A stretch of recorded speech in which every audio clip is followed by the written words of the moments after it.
Indo British advanced pain clinic నొప్పి మాయం surgery దూరం ఫర్ అపాయింట్మెంట్స్ 9155515563. సార్ మీరు పనిచేసిన ఆ పీరియడ్లో అంటే రామకృష్ణ గారు ఎస్పీ గారి టైంలో మీరు లోపల కూంబింగ్ వెళ్ళి ఉంటారు. మీ మీద కూడా ఆ విధంగా అటాక్లు ఏం జరిగాయి?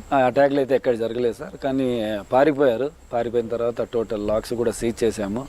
50 లాక్స్ 100 లాక్స్. సార్ అప్పుడులో రోజు ఎర్రచందనం స్మగ్లర్స్ అరెస్ట్ ఇన్ని టన్నులు పట్టుకున్నాం అని పేపర్లు వస్తున్నా ఇంకా లోపలికి వెళ్తున్నారు తీసుకొస్తున్నారు అనేసి ఎలాగండి అది సాధ్యమేనా అసలు? అది సాధ్యమే సార్, అది టోటల్ అది స్పీసీస్ చాలా స్ప్రెడ్ అయి ఉంది.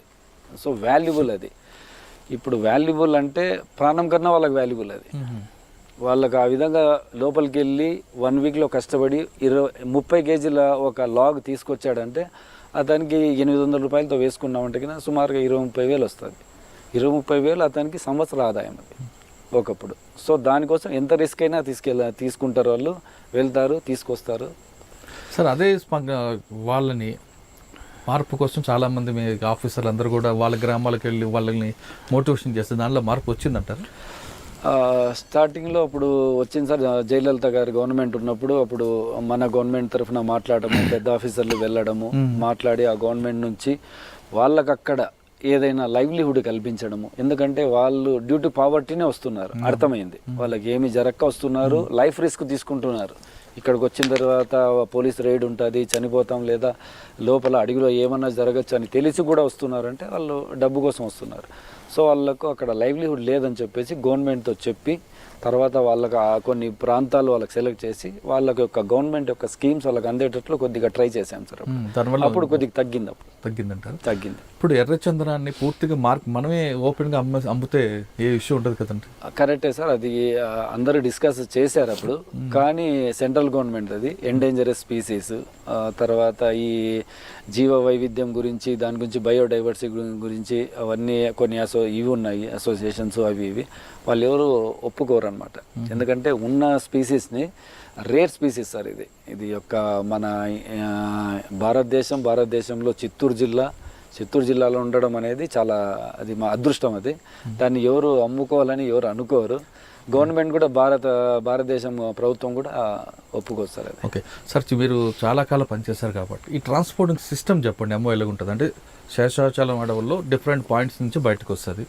వచ్చిన తర్వాత అటు కడప మీద నుంచి వెళ్ళొచ్చు, ఇటు బాకారాపేట నుంచి వెళ్ళొచ్చు, ఇటు తిరుపతి మీద నుంచి వెళ్ళొచ్చు. ఈ కామన్ పాయింట్ ఎక్కడ ఉంటుంది? ఇక్కడ నుంచి చైనా కానీ ఇంకొక వేరే కంట్రీస్కి ఏ విధంగా ఎక్స్పోర్ట్ అవుతుంటుంది? Nothing simple. ఇది ఒక కడప జిల్లాలో ఉంది, చిత్తూరు జిల్లాలో ఉంది, ఇప్పుడు మనం తిరుపతి కూడా అనుకుంటే తిరుపతి జిల్లాలో ఉంది. ఈ 3 జిల్లాలో చాలా ఎక్కువ మంచి ఏ గ్రేడ్ సరుకు మంచిది ఉంది ఇక్కడ. తర్వాత నెల్లూరులో ఉంది కానీ ప్యాచెస్ ఉంది, అది సి గ్రేడ్ అనమాట. ఉదయగిరి ఆ ప్రాంతంలో ఉంది. మెయిన్ కడప జిల్లా, రాజంపేట, ఈ పక్క మన చిత్తూరు, బాక్రాపేట ఈ పక్క నుంచి వెళ్తుంది. ఇది చాలా టాప్ క్వాలిటీ అనమాట. టాప్ క్వాలిటీ అక్కడ నుంచి కూలి వాళ్ళు కట్ చేసిన తర్వాత వాళ్ళు ఒక టైమును బట్టి, మేస్త్రి ఇచ్చే టైమును బట్టి లోడ్ చేసుకుంటారు. లోడ్ చేసుకున్న తర్వాత డైరెక్ట్ వయా మన చిత్తూరు కానీ, మన తిరుపతి కానీ, తర్వాత తడా ద్వారా కానీ చెన్నైకి వెళ్ళిపోతారు. చెన్నై రెడ్ హిల్స్ అందరికీ తెలిసిండేది. రెడ్ హిల్స్ వాళ్ళు ఆ కాలం నుంచి 2004, 2002 నుంచి చేస్తున్నారు. వాళ్ళు పెద్ద పేరు మోసిన స్మగ్లర్స్ అంతా అక్కడే ఉన్నారు. వాళ్ళు వేరే దేశాలకు వాళ్ళే పంపించేవాళ్ళు. తర్వాత 2011-12 నుంచి కూడా మన కర్ణాటకలో హొస్కోట తాలూకు కటికెనహల్లి అని ఉంది, వాళ్ళు చేస్తున్నారు. సో ఈ 2 ప్రాంతపు వాళ్ళే వీళ్ళు బయటికి అమ్ముకోగలుగుతారు, వేరే వాళ్ళకి నాలెడ్జ్ లేదు. సో వీళ్ళే డబ్బు పెట్టి ఇన్వెస్ట్ చేసి బయట ముంబై చెన్నై ద్వారా కానీ, సీపోర్ట్ తూత్కోడి కానీ, తర్వాత మన ముంబై పోర్ట్ కానీ, గుజరాత్ కానీ, ఆ విధంగా అక్కడ నుంచి దుబాయ్కి వెళ్తుంది. దుబాయ్లో మొత్తం ఇంటర్నేషనల్ స్మగ్లర్స్ మొత్తం కలుస్తారు. అక్కడ కలిసి ఒక రేటు మాట్లాడుకుంటారు, డాలర్స్ లెక్కన మాట్లాడుకుంటారు. డాలర్స్ లెక్కన మాట్లాడుకున్న తర్వాత మళ్ళీ అక్కడ నుంచి చైనా, హాంకాంగ్ వెళ్తుంది. అంత వాల్యూ దానికి ఎందుకంటే? వాల్యూ అంటే కదా సార్, మన రీసెర్చ్ మనకు దొరికిన, ఎందుకంటే ఇప్పుడు హాంకాంగ్ అతన్ని పట్టుకున్నాము, తర్వాత చైనా అతన్ని పట్టుకున్నాము, తర్వాత నేపాల్ అతన్ని పట్టుకున్నాము, దుబాయ్, తర్వాత వాళ్ళందరూ పట్టుకున్నాము. వాళ్ళందరూ ఇచ్చిన ఇన్ఫర్మేషన్ ద్వారా కనుక్కోవడం అంటే చైనాలో వీళ్ళు ఒక ప్రెస్టీజియస్గా రాయల్ సింబల్గా వాడుతున్నారు. ఇప్పుడు మనము లోపల ఇంటీరియర్, ఎక్స్టీరియర్ ఏ విధంగా మనము ఒక టేకుతో కానీ దాంతో కానీ ఎట్లా వాడుకుంటామో వాళ్ళు రెడ్ శాండిల్తో ఆ విధంగా చేసుకున్నారంటే కూడా వాళ్ళు రాయల్ సింబల్ అనమాట. తర్వాత వాళ్ళ ఇళ్ళలో పెళ్ళిళ్ళకు ఆడపిల్లకి ఈ ఆల్ ఐటమ్స్ వుడ్ వర్క్ మన ఏది డైనింగ్ టేబుల్ కానీ తర్వాత సోఫా కానీ వేరేవన్నీ దాంతో వాడు పెళ్ళప్పుడు ఇచ్చినాడంటే కన్నా ఒక రాయల్ సింబల్గా వాడుతున్నారు వాళ్ళు. అంతేకాకుండా అదేదో పౌడర్ వాడతారు, దానివల్ల ఏదో దేనికోసం అంటారు, వాస్తవం అంటారు. చెప్పారు సార్, అదైతే వాస్తవం కాదు. అది ఫార్మాసిటికల్స్లో పౌడర్ వయాగ్రా కోసం వాడుతున్నారు అన్నారు, కానీ ఎక్కడ మనకు ప్రూఫ్స్ అయితే దొరకలేదు అది. అచ్చా, ఓకే. ఇక్కడ మీరు రామకృష్ణ గారు తర్వాత ఎక్కడ పనిచేస్తారు? Ramakrishna sir pH Ramakrishna sir ఉన్నారు. ఆయన నన్ను ఇన్వాల్వ్ చేయడము 2014-15 వరకు. తర్వాత సార్ గుంటూరు అర్బన్కి మారిపోవడము, తర్వాత మాకు లక్కీగా మళ్ళీ తర్వాత ఘటంనేని శ్రీనివాసరావు గారు రావడం ఎస్పీగా. ఆయన ఆధ్వర్యంలో కూడా మంచి చెప్పుకోదగ్గ ఇంటర్నేషనల్ ఆపరేషన్స్ చేశాం సార్. ఆయన టైంలోనే ఒక ఎయిర్ హోస్ట్ను అరెస్ట్ చేయడం, బెంగాల్ పోయి తర్వాత మీరు భూటాన్ వరకు వెళ్ళి అక్కడ కొంతకాలం ఉండి వాళ్ళని పికప్ చేయడం, ఒకసారి ఆపరేషన్ గురించి ఒక ఇన్ఫర్మేషన్ సార్ మా ఎస్పీ గారికి ఘటంనేని శ్రీనివాస గారికి వచ్చిన ఇన్ఫర్మేషన్ ఈ విధంగా 2 టీంలు చెన్నైకి సంబంధించిన టీంలు మన చిత్తూరు నుంచి స్మగ్లింగ్ చేస్తూ చెన్నై ద్వారా తర్వాత అస్సాం నుంచి వెస్ట్ బెంగాల్ నుంచి ఈ విధంగా భూటాను టిబెట్ చైనాకి వెళ్తుందని కొద్ది ఇన్ఫర్మేషన్ వచ్చింది. ఈ ఇన్ఫర్మేషన్ నాకు ఎండార్స్ చేసి ఈ విధంగా వర్కౌట్ చేసి మనం ఖచ్చితంగా అక్కడ ఇన్ఫర్మేషన్ డెవలప్ చేసి మెయిన్ స్మగ్లర్స్ని మనం పట్టుకోవాలని టాస్క్ ఇవ్వడం. దాని ద్వారా భూటాన్ బార్డర్కి వెళ్ళాం సార్. భూటాన్ బార్డర్ ఆల్మోస్ట్ ఒక 10-15 డేస్ ఉన్నాము. అక్కడే ఉండేసి వర్కౌట్ చేసి సార్ యొక్క ఇన్ఫర్మేషన్ మేరకు దాన్ని డెవలప్ చేసి వర్కౌట్ చేస్తే ఈ చెన్నైకి సంబంధించిన స్మగ్లర్స్ అక్కడ దొరికారు సార్. సౌందరరాజన్ అని ఒక చెప్పుకోదగ్గ పెద్ద స్మగ్లర్. తర్వాత అతని ఇన్ఫర్మేషన్తో మళ్ళీ ఆ ట్రైన్లో ఒక ఆపరేషన్ సైమల్టేనియస్గా షణ్ముఖం అని చెప్పేసి వాళ్ళందరూ పట్టుకోవడము.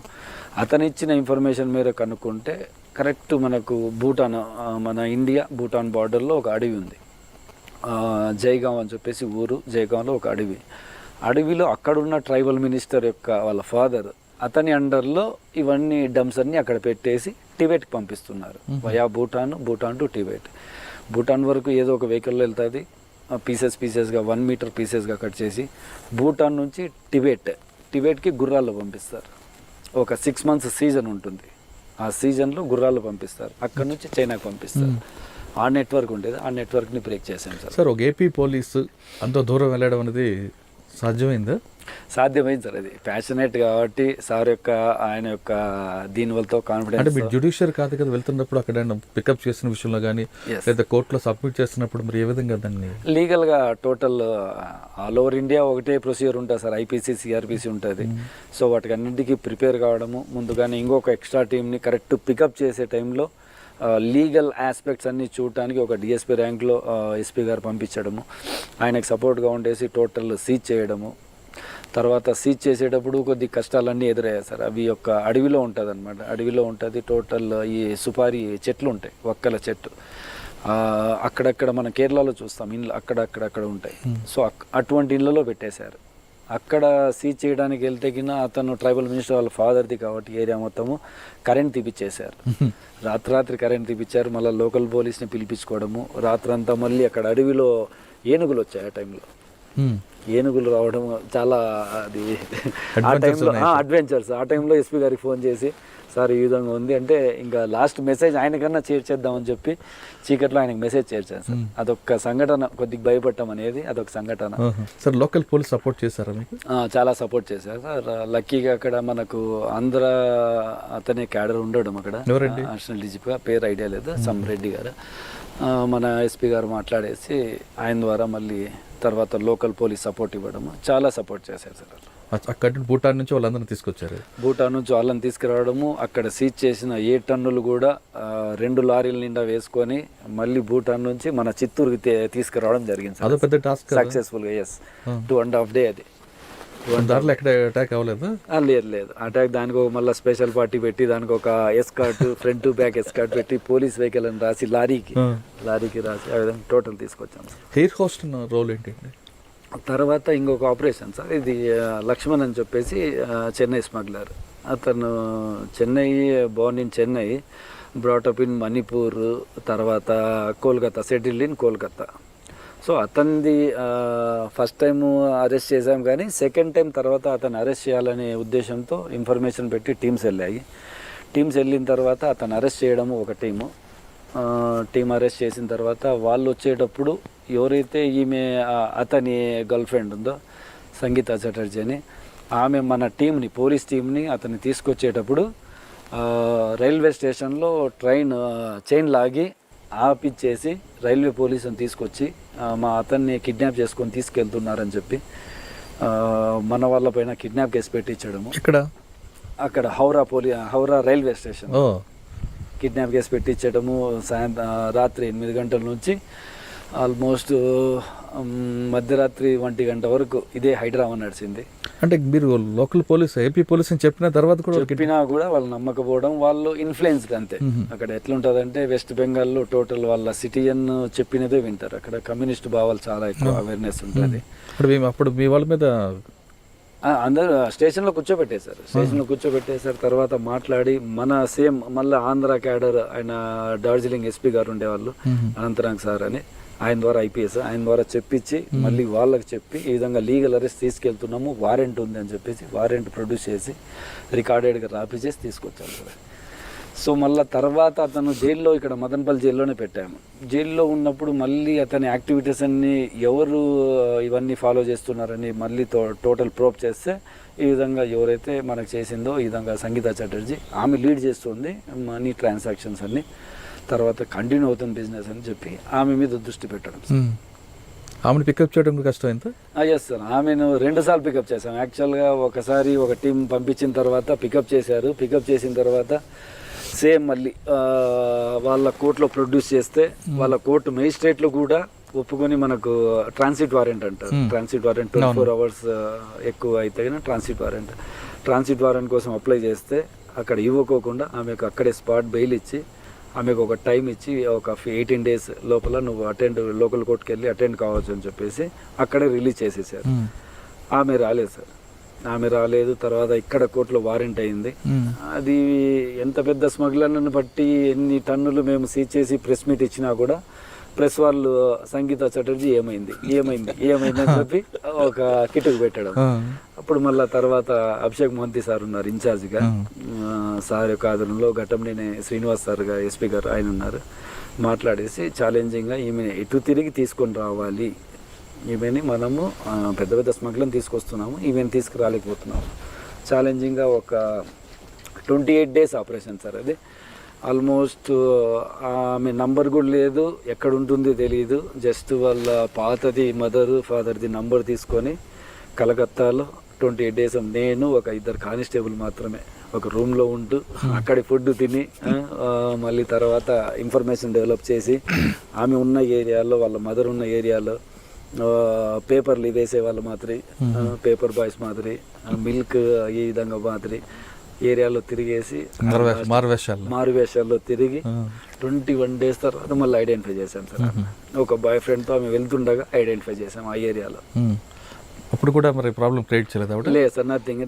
సెకండ్ టైం ప్రీ ప్లాన్కి వెళ్ళాము, నేను వెళ్ళాను. మళ్ళీ అభిషేక్ మహంతి సార్ ఆయన గైడెన్స్లో ఆమెను లిఫ్ట్ చేసిన వెంటనే ఒక టీంని తర్వాత లోకల్ పోలీస్ స్టేషన్లో ఇన్ఫార్మ్ చేయడము, తర్వాత ఎయిర్పోర్ట్లో ఒక టీంని పెట్టేసి అక్కడ పర్మిషన్స్ తీసేసుకోవడము, డైరెక్ట్గా అంత ప్లే చేసి తీసుకొచ్చేసాం సార్.